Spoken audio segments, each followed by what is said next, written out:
aconteceu com você hoje? Me conta.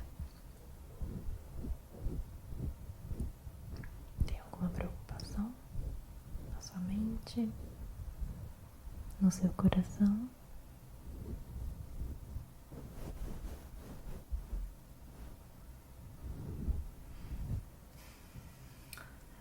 É ruim. Eu sei que isso preocupa qualquer pessoa. Mas deixa eu te falar uma coisa. Já passou, não passou? Então não tem nada que você possa fazer agora, certo? Amanhã é um novo dia. E as coisas sempre se resolvem no dia seguinte. Ou pelo menos ficam mais amenas, mais tranquilas. Não concorda? Então, entrega. Deixa aí. Tudo que aconteceu hoje já foi. Não tem mais nada que você pode fazer. Você deu o seu melhor hoje. E amanhã você vai se sair ainda melhor, tá? Mas agora não tem nada que você possa fazer a essa hora. Então, a melhor coisa a se fazer é deixa aí. Deixa aí. Deixa aí. Amanhã eu prometo que você vai acordar com soluções incríveis na sua mente. Você vai acordar com soluções que você nunca imaginou. E aí, tudo vai se resolver. Tudo vai ficar bem. Tá bom? Prometo. Prometo. Sim. E se você não acordar com soluções mágicas e incríveis, coloca o probleminha aqui embaixo. Que todas as pessoinhas mágicas e incríveis que assistirem esse vídeo e lerem seu comentário vão te dar soluções maravilhosas que você não pensou antes. Porque às vezes a gente tá dentro da situação, não consegue pensar em coisas diferentes, em soluções diferentes, né? Mas quem tá de fora às vezes tem ou experiência, já passou pela mesma coisa, ou visões diferentes das que você tem, porque você tá dentro da situação e não consegue ver de fora. Então, prometo que esse vídeo vai te ajudar e vai te fazer esquecer e resolver os seus problemas, tá? Agora, eu vou ler pra você dormir. O que você acha? Contar umas historinhas? Vamos lá? Ó, eu separei 3 livrinhos pra ler pra você. Alguns, quer dizer, um eu vou ler inteiro. Outros eu vou ler um pouquinho, porque você vai dormir antes, obviamente. Eu te garanto, te garanto, te garanto. Eu acendi umas velhinhas aqui pra você. Coloquei um spray com cheirinho gostoso. Vou até colocar mais.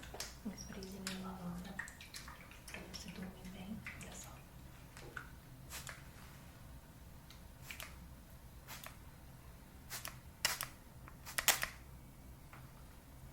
Cheirinho calmante, bem gostoso, bem gostoso. Eu vou te dar aqui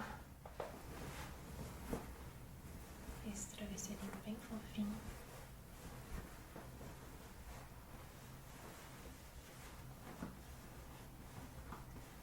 Pra você dormir tranquilo.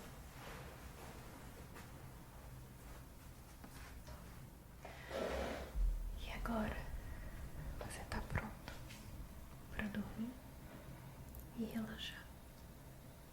Tudo que aconteceu já passou, é passado. Deixa ir, deixa ir. Solta. Solta. Já foi. Vai dar tudo certo. Confia em mim. Primeiro livro que eu vou ler pra você de bebezinho. Ovelha. Esse livro é do meu bebê.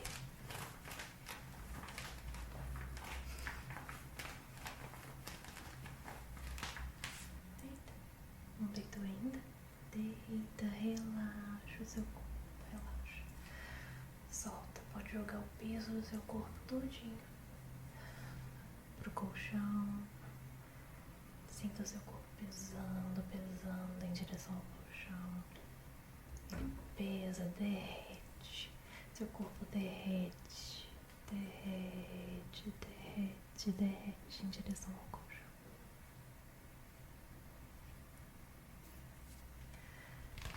Fecha os olhinhos. Fecha os olhinhos. Pode fechar os olhinhos se você quiser, porque agora eu vou ler umas historinhas bem legaisinhas pra você. Pode fechar os olhinhos, tá tudo bem. E se o soninho chegar, pode dormir. Fecha os olhinhos. Fecha os olhinhos. Fecha os olhinhos.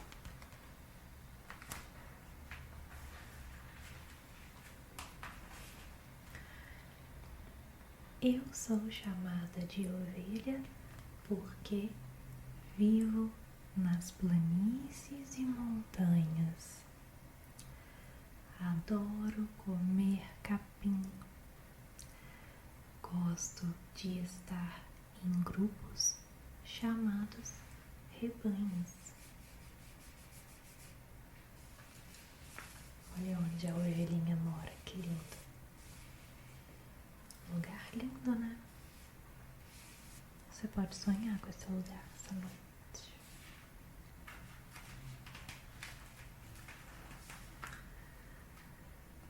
Depois de passar um dia inteiro pastando, eu descanso em um curral.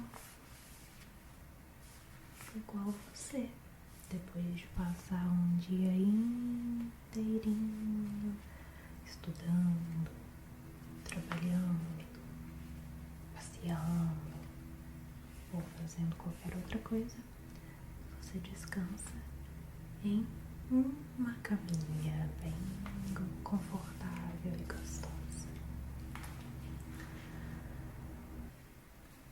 Tenho uma memória muito boa e excelente audição. Excelente audição. Para falar, eu faço pé, pé, pé, pé.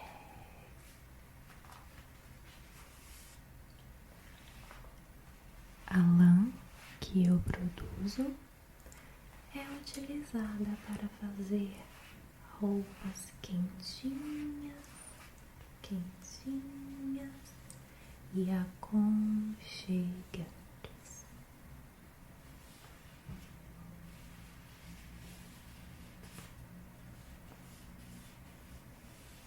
Olha que fofinha essa lã. Sinta-se agora abraçando uma ovelhinha bem fofinha, quentinha, aconchegante, macia.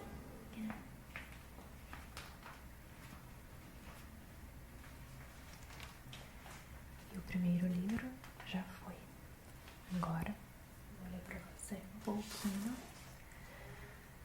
deste livrinho aqui. As 7 leis espirituais do sucesso.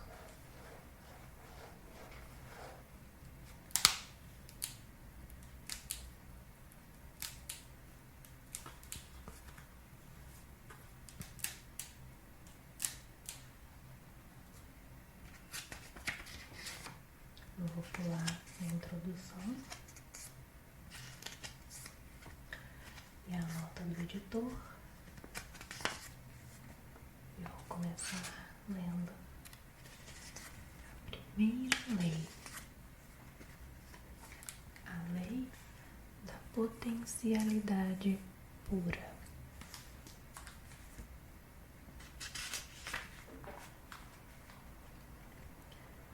A primeira lei espiritual do sucesso, a lei da potencialidade pura, afirma que esse é nosso estado essencial. Essa é a consciência pura, campo de todas as possibilidades e da criatividade infinita. Nosso corpo físico, o universo físico, tudo que existe no mundo material provém do mesmo lugar, de um campo de percepção silenciosa e imóvel, a partir do qual tudo é possível.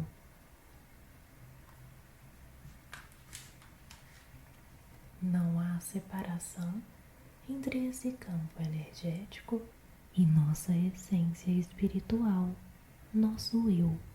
Esse campo constitui nosso próprio eu. E quando sabemos que nossa natureza essencial consta de pura potencialidade, nós nos alinhamos com o poder que manifesta tudo no universo. O conhecimento de quem realmente somos nos dá a capacidade de realizar qualquer sonho que tenhamos, porque o mesmo campo que a natureza utiliza para criar uma floresta, uma galáxia ou um corpo humano, também pode efetuar a realização de nossos sonhos.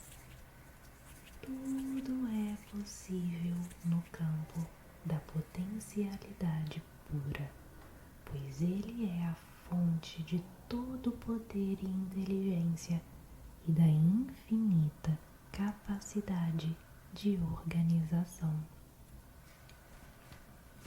Portanto,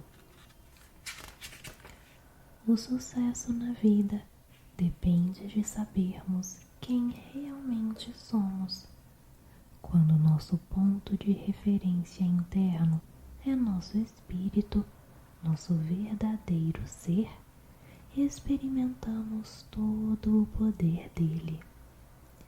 Quando nosso ponto de referência interno é o ego ou a autoimagem, nos sentimos separados de nossa fonte. E a incerteza dos acontecimentos cria medo e dúvida. O ego é influenciado por objetos externos ao eu, circunstâncias, pessoas e coisas. É fortalecido pela aprovação alheia.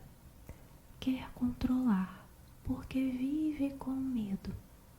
Mas o ego não é o que nós realmente somos.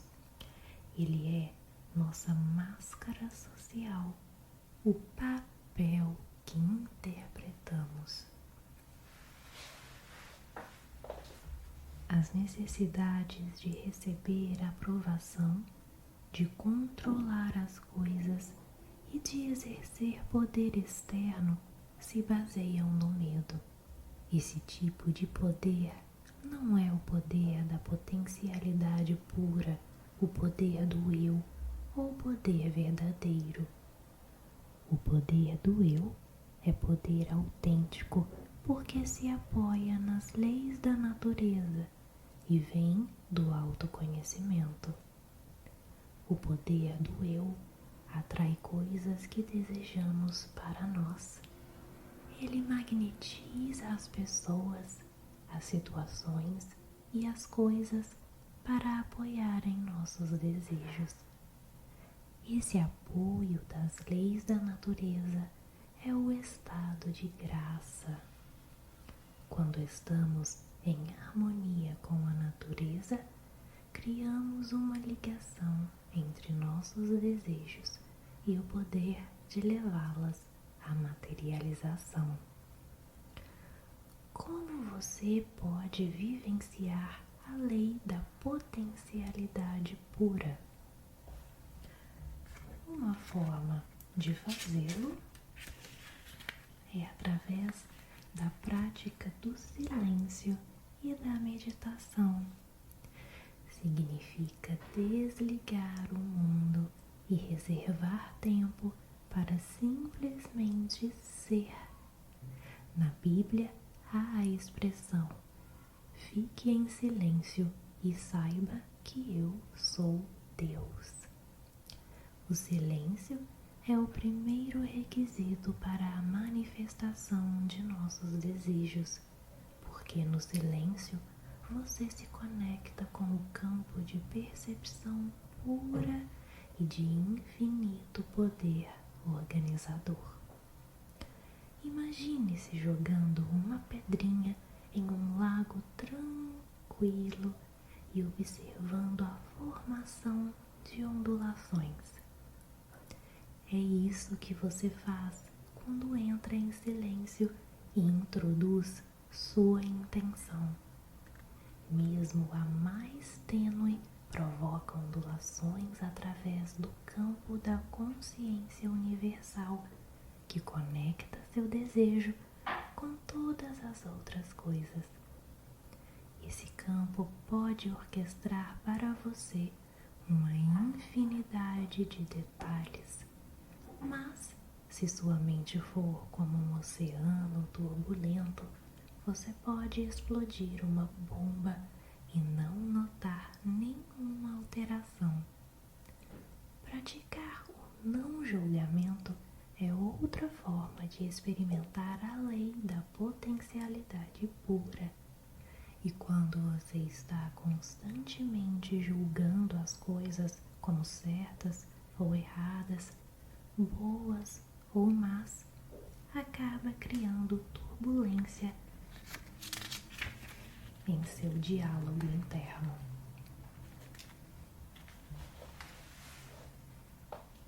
Essa turbulência restringe o fluxo de energia entre você e o campo de potencialidade pura. No espaço silencioso entre os pensamentos existe um estado de consciência pura, um silêncio interior que liga você ao verdadeiro poder. Por intermédio da prática do não julgamento, você silencia a mente e tem acesso à sua inquietude interior. Outra forma de ter a experiência da lei da potencialidade pura é passar momentos em contato com a natureza.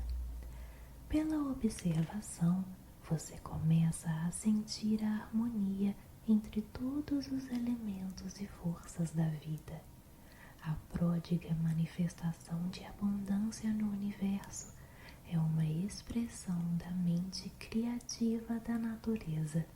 Se você se ligar na mente da natureza, terá acesso ao campo de potencialidade pura e criatividade infinita e espontaneamente receberá pensamentos criativos.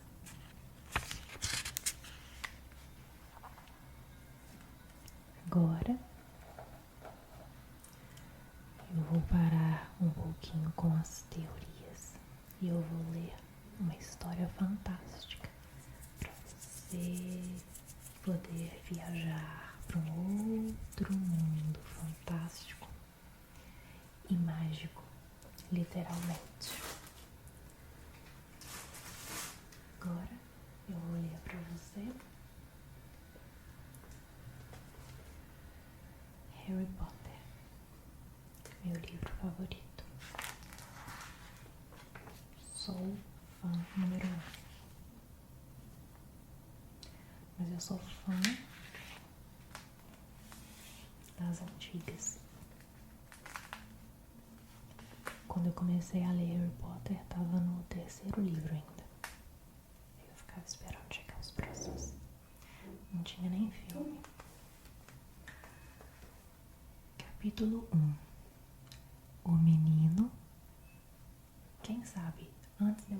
ler. Tenho certeza que alguém sabe o nome do capítulo. Quem é fã, igual eu, que leu todos os livros, vai saber. Coloque aqui nos comentários se você é essa pessoa. Qual que é o nome do primeiro capítulo? O menino que sobreviveu. O senhor e a senhora Dursley, da Rua dos Alfeneiros, número 4, se orgulhavam de dizer que eram perfeitamente normais. Muito bem, obrigado. Eram as últimas pessoas no mundo que se esperaria que se metessem em alguma coisa estranha ou misteriosa, porque simplesmente não compactuavam com esse tipo de bobagem. O Sr. Dursley era diretor de uma firma chamada Grunnings, que fazia perfurações. Era um homem alto e corpulento, quase sem pescoço, embora tivesse enormes bigodes.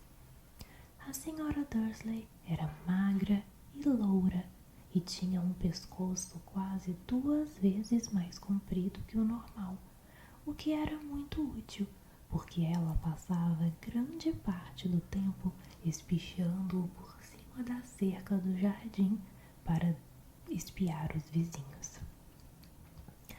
Os Dursley tinham um filhinho chamado Dudley, o Duda, e em sua opinião não havia garoto melhor em nenhum lugar do mundo.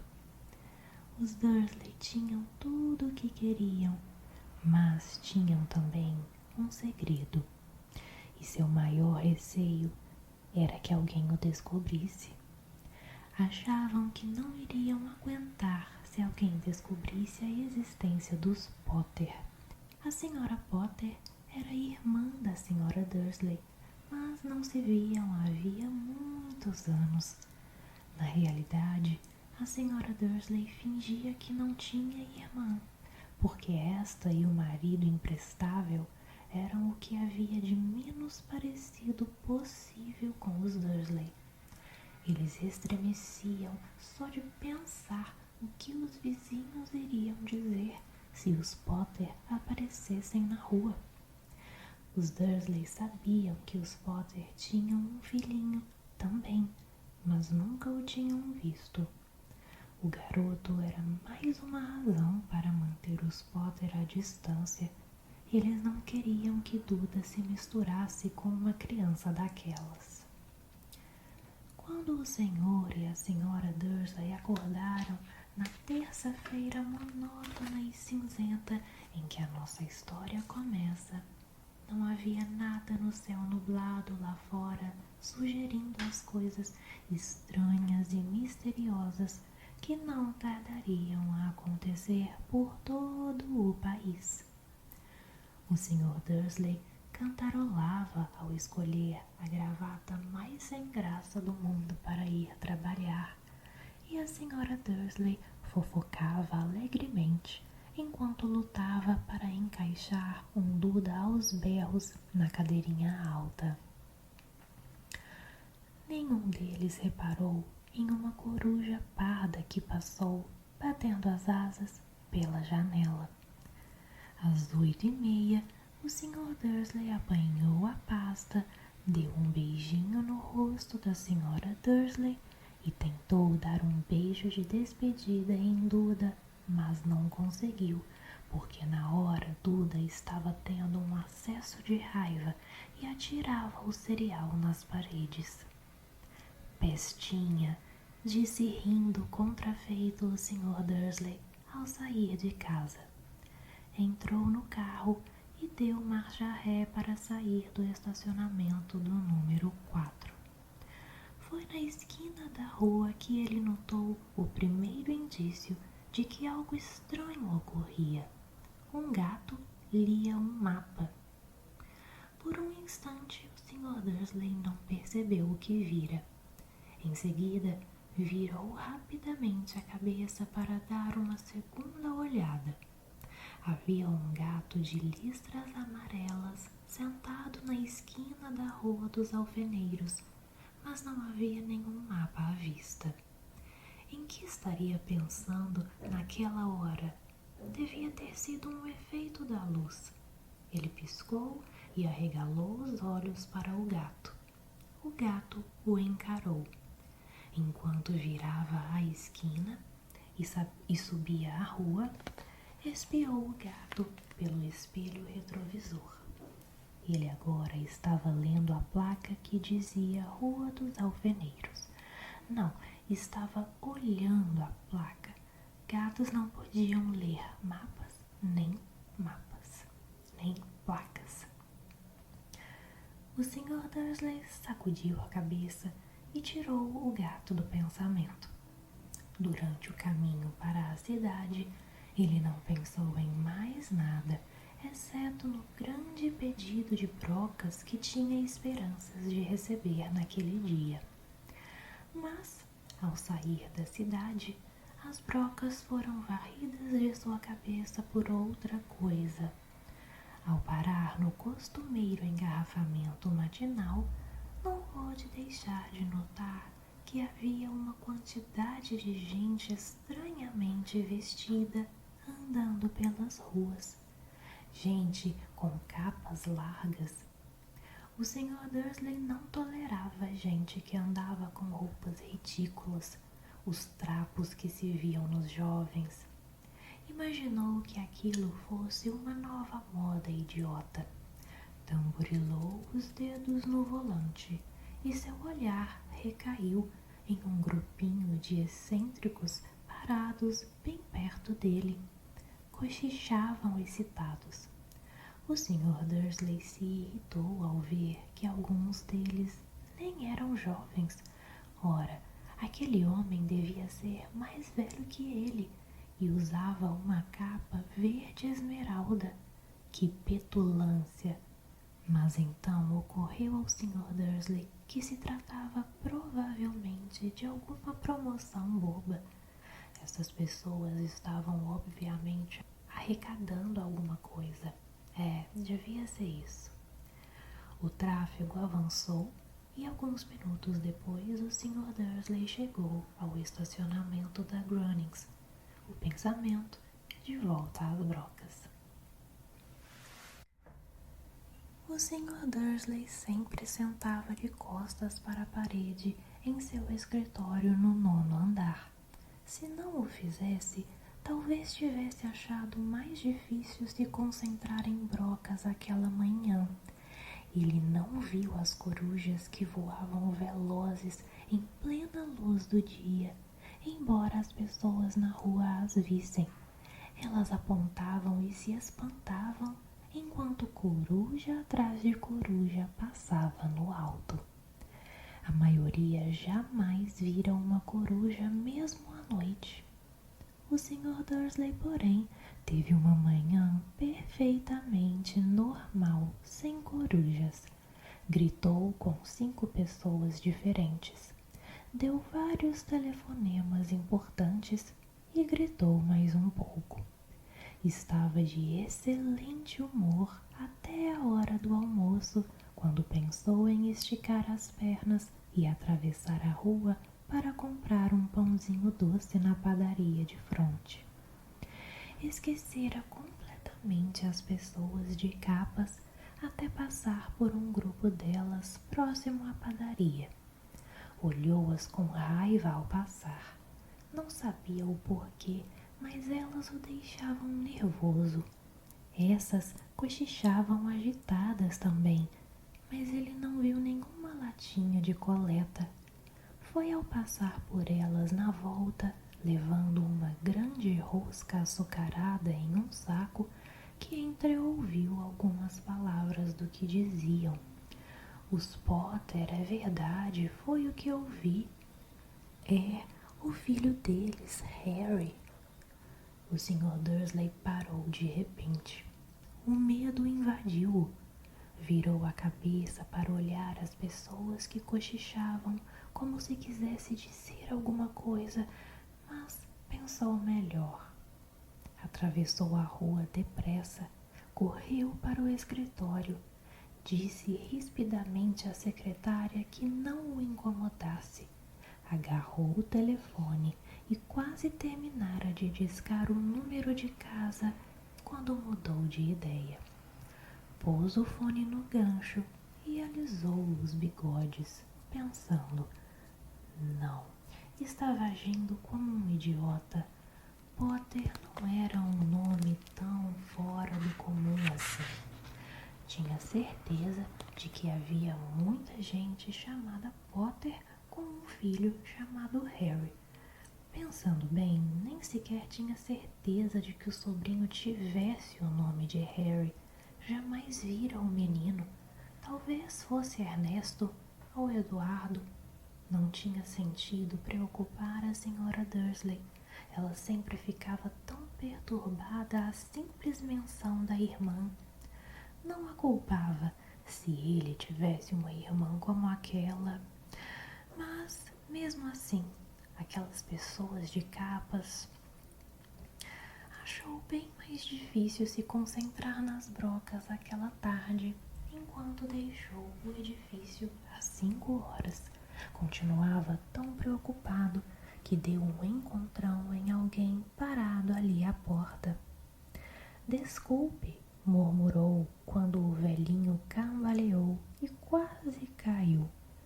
Levou alguns segundos até o Sr. Dursley perceber que o homem estava usando uma capa roxa. Não parecia nada aborrecido por ter sido quase jogado ao chão. Ao contrário, seu rosto se abriu em um largo sorriso e ele disse numa voz esganiçada que fez os passantes olharem: não precisa pedir desculpas, caro senhor, porque nada poderia me aborrecer hoje. Alegre-se, porque o você sabe quem finalmente foi-se embora. Até trouxas como o senhor deviam estar comemorando um dia tão feliz. E o velho abraçou o Sr. Dursley pela cintura e se afastou. O Sr. Dursley ficou pregado no chão. Fora abraçado por um completo estranho e também achava que fora chamado de trouxa, o que quer que isso quisesse dizer. Estava abalado, correu para o carro e partiu para casa, esperando que estivesse imaginando coisas, o que nunca esperara que fizesse, porque não aprovava a imaginação. Quando entrou no estacionamento do número 4, a primeira coisa que viu, e isso não melhorou seu estado de espírito, foi o gato listrado que notara aquela manhã. Agora ele estava sentado no muro do jardim.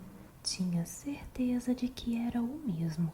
As marcas em volta dos olhos eram as mesmas. Chispa, disse o Sr. Dursley em voz alta. O gato não se mexeu, apenas lançou-lhe um olhar severo. Será que isto era um comportamento normal para um gato? Pensou o Sr. Dursley. Continuava decidido a não comentar nada com a esposa. A Sra. Dursley tivera um dia normal e agradável. Contou-lhe durante o jantar os problemas da senhora do lado com a filha, e ainda que Duda aprendera uma palavra nova: nunca. O Sr. Dursley tentou agir normalmente. Depois que Duda foi se deitar, ele chegou à sala em tempo de ouvir o último noticiário noturno. E por último, os observadores de pássaros em toda parte registraram que as corujas do país se comportaram de forma muito estranha hoje. Embora elas normalmente caçem à noite e raramente apareçam à luz do dia, centenas desses pássaros foram vistos hoje voando em todas as direções desde o alvorecer. Os especialistas não sabem explicar por que as corujas de repente mudaram o seu padrão de sono. O locutor se permitiu um sorriso. Muito misterioso. E agora, com Jorge Mendes, o nosso boletim meteorológico. Vai haver mais tempestades de corujas hoje à noite, Jorge? Bom, Eduardo, disse o meteorologista, não sei lhe dizer, mas não foram só as corujas que se comportaram de modo estranho hoje. Ouvintes de todo o país têm telefonado para reclamar que, em vez do aguaceiro que prometi para ontem, eles têm tido chuvas de estrelas. Talvez alguém ande festejando a noite das fogueiras uma semana mais cedo este ano, mas posso prometer para hoje uma noite chuvosa. O Sr. Dursley ficou paralisado na poltrona. Estrelas cadentes em todo o país? Corujas voando durante o dia? Gente misteriosa usando capas por todo lado? E um cochicho a respeito dos Potter. A Sra. Dursley entrou na sala trazendo 2 xícaras de chá. Não adiantava. Teria que lhe dizer alguma coisa. Pigarreou nervoso. Petúnia, querida, você não tem tido notícias de sua irmã ultimamente? Conforme esperava, a Sra. Dursley pareceu chocada e aborrecida. Afinal, normalmente fingiam que ela não tinha irmã. Não, respondeu ela seca. Por quê? Uma notícia engraçada, murmurou o Sr. Dursley. Corujas, estrelas cadentes, e vi uma porção de gente de aparência estranha na cidade hoje. E daí? Cortou a Sra. Dursley. Bem, pensei, talvez tivesse alguma ligação com eles, sabe, com o pessoal dela. A Sra. Dursley bebericou o chá com os lábios contraídos. O Sr. Dursley ficou em dúvida se teria coragem de lhe contar que ouvira o nome Potter. Decidiu que não. Em vez disso, falou com a voz mais displicente que pôde. O filho deles teria mais ou menos a idade do Duda agora, não? Suponho que sim, respondeu a Sra. Dursley ainda seca. Como é mesmo o nome dele? Ernesto, não é? Harry, um nome feio e vulgar, se quer saber minha opinião. Ah, é, disse o Sr. Dursley, sentindo um aperto horrível no coração. Concordo com você. Não disse mais nenhuma palavra sobre o assunto a caminho do quarto onde foram se deitar. Enquanto a Sra. Dursley estava no banheiro, o Sr. Dursley foi devagarinho até a janela e espiou o jardim da casa. O gato continuava lá. Observava o começo da Rua dos Alfeneiros como se esperasse alguma coisa. Estaria imaginando coisas? Será que tudo isso teria ligação com os Potter? Se tinha, se transpirasse que eram aparentados com um casal de... Bem, ele achava que não aguentaria. Os Dursley se deitaram.